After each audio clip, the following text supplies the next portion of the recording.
Hello बच्चों, DPR institute centre में आप सभी का स्वागत है।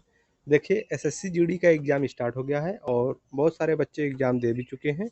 और जिन बच्चों का एग्ज़ाम अभी आने वाले शिफ्ट में होने वाला है, उनके लिए यह वीडियो काफ़ी हेल्पफुल हो सकता है, क्योंकि हम एनालिसिस करके जिस प्रकार के प्रश्न पूछे जा रहे हैं, उसी टाइप के प्रश्न आपको करा रहे हैं।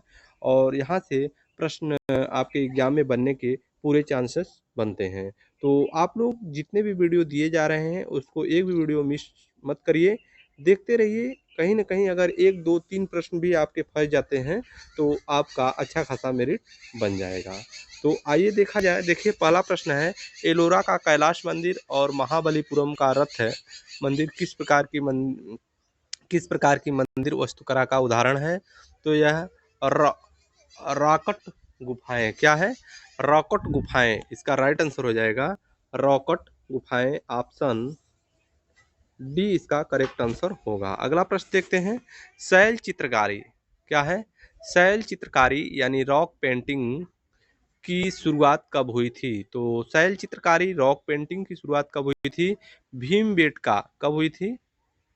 पूरा पाषाण काल कब हुआ था? ऑप्शन सी इसका राइट आंसर हो जाएगा, पूरा पाषाण काल में इसकी शुरुआत की गई थी। अगला प्रश्न देखते हैं, भारत के पूर्व प्रधानमंत्रियों में से आई के गुर्जा आई के गुजराल ने निम्नलिखित में से कौन सी आत्मकथा लिखी थी? भारत के पूर्व प्रधानमंत्रियों में से आई के गुजराल ने निम्नलिखित में से कौन सी आत्मकथा लिखी थी? तो इनके द्वारा लिखा गया आत्मकथा था मैटर्स ऑफ डिस्क्रिशन क्या है? Matters of discretion. इसका राइट आंसर हो जाएगा ऑप्शन ए, इसका करेक्ट आंसर माना जाएगा। अगला प्रश्न देखते हैं, प्रसिद्ध आत्मकथा the story of my life क्या है? प्रसिद्ध आत्मकथा the story of my life के लेखक कौन है? तो हेलेन केलर। कौन है? हेलेन केलर इसके जो है कि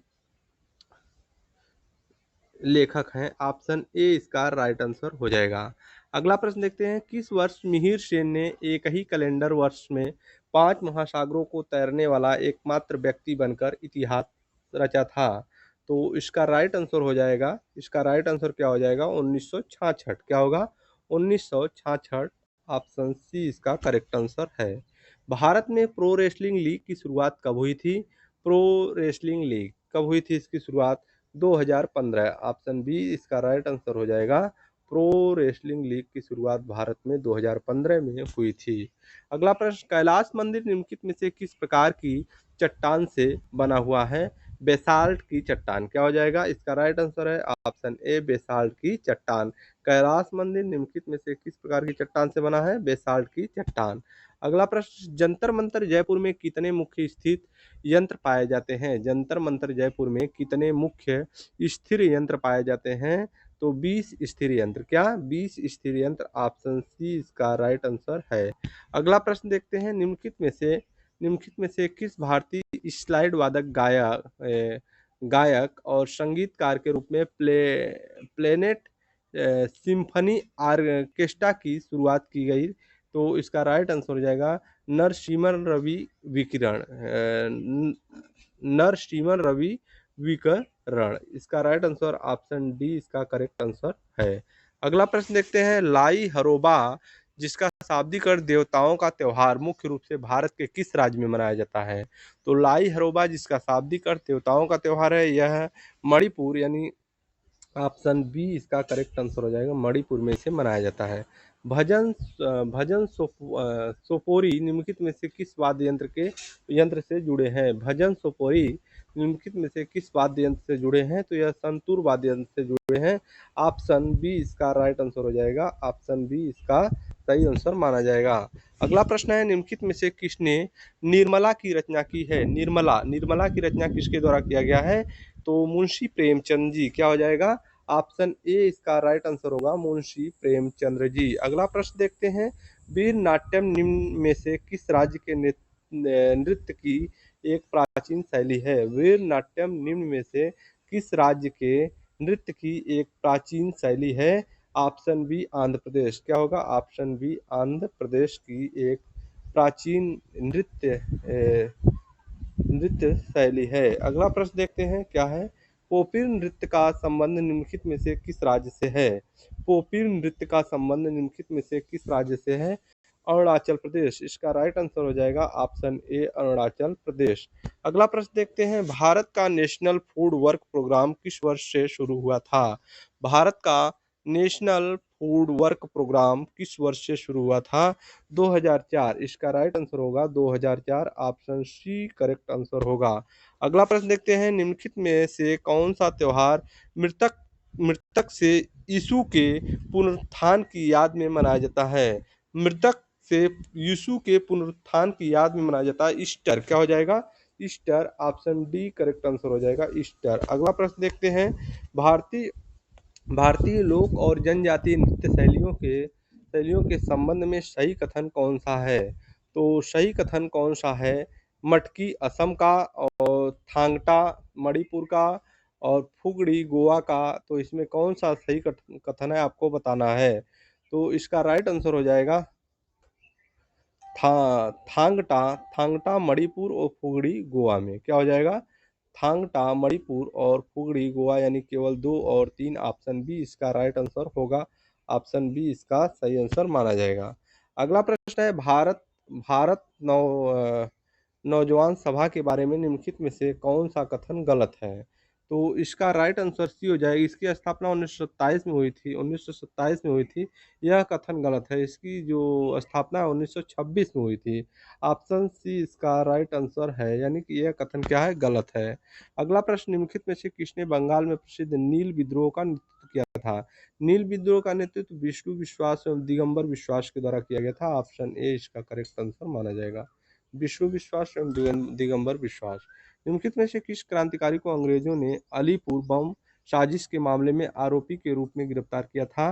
तो इसका राइट आंसर है कन्हई लाल दत्त। ऑप्शन बी इसका करेक्ट आंसर माना जाएगा, कन्हई लाल दत्त।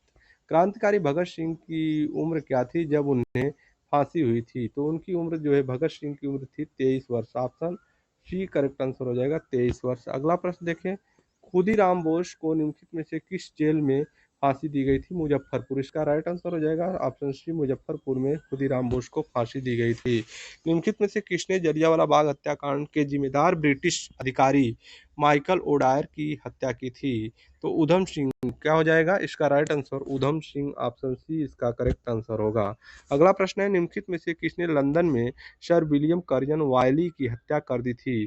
तो सर विलियम कर्जन वायली की हत्या किसके द्वारा किया गया था? मदन लाल ढींगरा।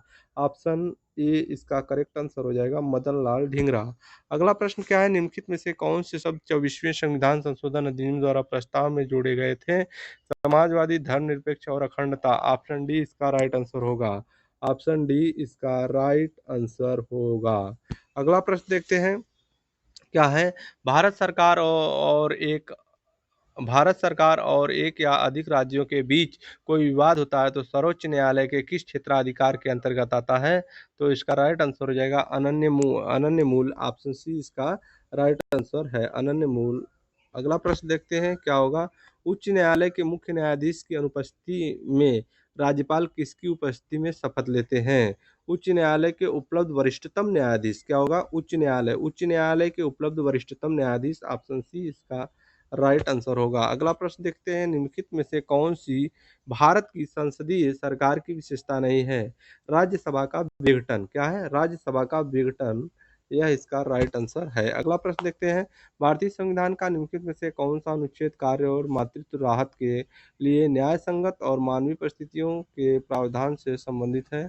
तो इसका सही आंसर आपको बता दें कि आर्टिकल 42। क्या होगा? आर्टिकल 42। ऑप्शन ए इसका करेक्ट आंसर है। अगला प्रश्न देखते हैं, भारतीय संविधान का अनुच्छेद 39 से विचार देता है आखिर आखिर किस बारे में? समान न्याय और मुक्त कानूनी सलाह। क्या है? समान न्याय और मुक्त कानूनी सलाह। ऑप्शन सी इसका राइट आंसर है। अगला प्रश्न है, उत्तर और उत्तर पश्चिम भारत में दिन के समय चलने वाले तेज झकोरेदार गर्म शुष्क हवाओं को क्या कहा जाता है? इसे लू बोला जाता है। ऑप्शन ए इसका राइट आंसर हो जाएगा, इसे लू बोला जाता है।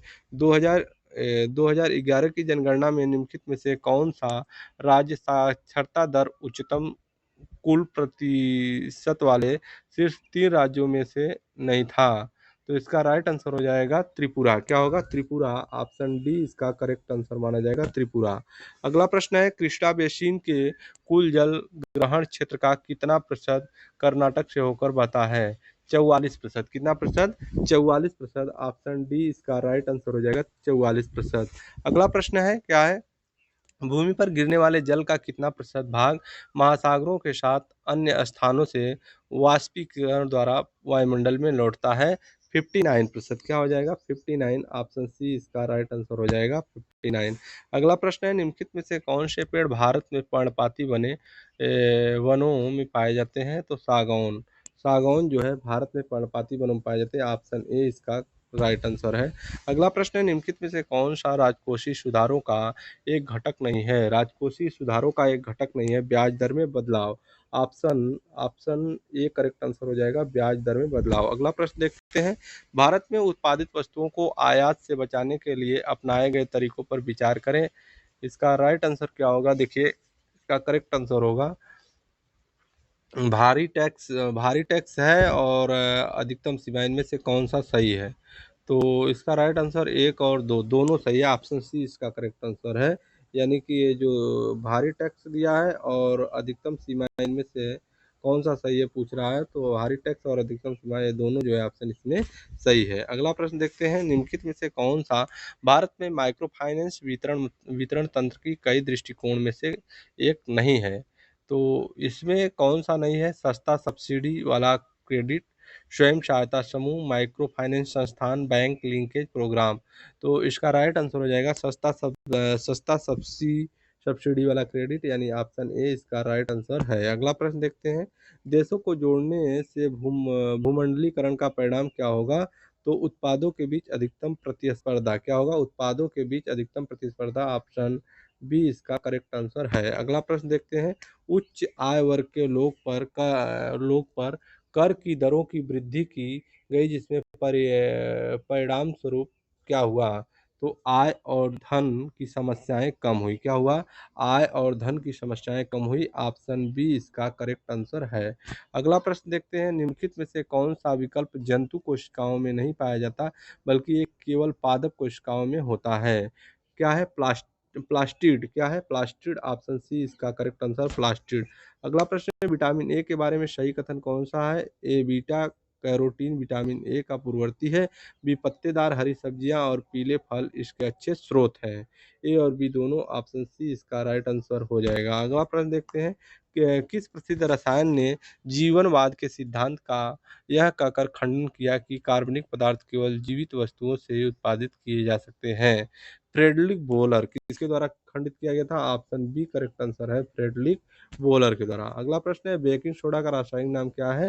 Sodium hydrogen carbonate. क्या है? Sodium hydrogen carbonate. Option C इसका करेक्ट आंसर है। अगला प्रश्न है, सामान्य नमक में निम्नलिखित में से कौन सा तत्व उपस्थित होता है? Sodium NaCl। क्या हो जाता है? Sodium NaCl। ऑप्शन सी इसका करेक्ट आंसर है। अगला प्रश्न, संयुक्त सैन्य अभ्यास धर्म गार्डियन का छठा संस्करण कहाँ आयोजित किया गया? Mount Fuji. कहाँ पर? Mount Fuji. ऑप्शन सी इसका राइट ऑप्शन बी इसका करेक्ट आंसर है। दुनिया का सबसे बड़ा ठोस propellant mixture tool turn vertical mixer. क्या है? टर्न वर्टिकल मिक्सर किसने विकसित किया? तो यह इसरो के द्वारा विकसित किया गया है। ऑप्शन इसका भी करेक्ट आंसर है। क्या है? हाल ही में भारत का नया मुख्य चुनाव आयुक्त किससे नियुक्त किया गया है? ज्ञानेश कुमार जी को नियुक्त किया गया है। ऑप्शन बी इसका करेक्ट आंसर है। अगला प्रश्न, हाल ही में सबसे पुराना जुरासिक पक्षी जीवाश्म कहाँ मिला है? जुरासिक पक्षी जीवाश्म कहाँ मिला है? चीन में। ऑप्शन बी इसका करेक्ट आंसर है, चाइना। अगला प्रश्न क्या है, हाल ही में वनडे क्रिकेट में सबसे तेज 6000 रन बनाने वाले खिलाड़ी का नाम क्या है? हाल ही में वनडे क्रिकेट में सबसे तेज 6000 रन बनाने वाले खिलाड़ी का नाम क्या है? Babar Azam. Option C correct answer हो जाएगा, बाबर आजम। अगला प्रश्न देखते हैं क्या है। तो बस इसमें जो है 50 क्वेश्चन हमने जो है कि लिया था, और ये सारे प्रश्न जो हम आपको कराए हैं 50 प्रश्न, ये सारे इम्पोर्टेंट प्रश्न हैं, आपके एग्जाम में पूछा जाएगा। कहीं ना कहीं से कोई ना कोई प्रश्न आपके एग्जाम में निश्चित आएगा, क्योंकि जिन बच्चों का एग्जाम अभी नहीं हुआ है उनके लिए यह वीडियो काफ़ी हेल्पफुल होने वाला है। वो एक बार इस वीडियो को अवश्य देखकर ही एग्जाम में जाएं। गारंटी है कि आपका एक प्रश्न यहाँ से मिलेगा ही मिलेगा। ठीक है?